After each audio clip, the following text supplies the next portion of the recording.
நிலையில கண்ணுக்குட்டி போயிடும், ஆனால் கண்ணுக்குட்டி இழுத்து கட்டின்னு இருக்கா. இந்த பந்தத்தை நீக்கின்றல்லவோ அவனிடத்துல போகணும். இது எது பந்தம்னால் தாயே தந்தை என்றும் தாரமே கிளை மக்கள் என்றும் நோயே பட்டு ஒழிந்தேன் அப்படின்னு ஆழ்வாரே சொல்றாரு. வயசான அப்பா அம்மா இருக்கா, இதை விட்டுட்டு எங்க பண்டரிபுரம் போறது? வயசான அப்பா அம்மா இருக்கா, வயசான அப்பா அம்மா இருக்கா, இவாளை விட்டுட்டு எங்க திருப்பதி போறது என்று சொல்லிட்டு பகவத் தர்மம் பந்து ஆயிடுறது. இது நடக்கிறது நன்னா. அப்புறம் தாய் தகப்பனார் போச்சு. அப்புறம் 6 நாள் ஆத்துக்காரி அவளை அழிச்சுட்டு போறாப்பிளையும் இல்லை, விட்டுட்டு போறாப்பிளையும் இல்லை. 10 மாசமா இருக்கா. 10 மாசமா இருக்காளே இருக்கட்டும், நம்ம பிரசவம் ஆனதுக்கு அப்புறம் போய்க்கலாம்னா கை குழந்தையா இருக்கா.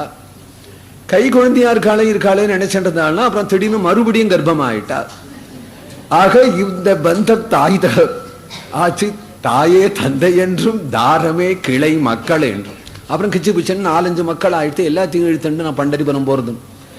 எல்லாம் பண்டரிபுரமோ திருப்பதியோ ஸ்ரீரங்கமோ எல்லாம் நம்மான் தான் அப்படின்னு ஆயிடுமா.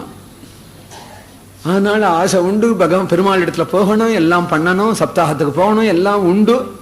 சுத்தி குத்தி பார்த்தா என்ன நடக்கிறதுனால் சப்தாகத்துக்கு போறது நடக்கல, ஆத்துக்கு சாமா வாங்குறது தான் நடக்கிறது அப்படின்னு சில பேர் இருக்கிறாளாமே. அவளை தான் சொல்றது இங்க.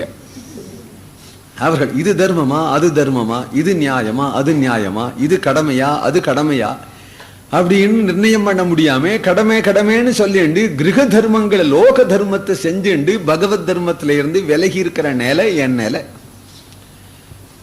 எனக்கு என்ன பொழுது புடிஞ்சா பொழுது போனா என்ன நடக்கிறதுனால் கிரக தர்மம் தான் நடக்கிறது, பகவத் தர்மம் நடக்கல அப்படின்னு அழறா.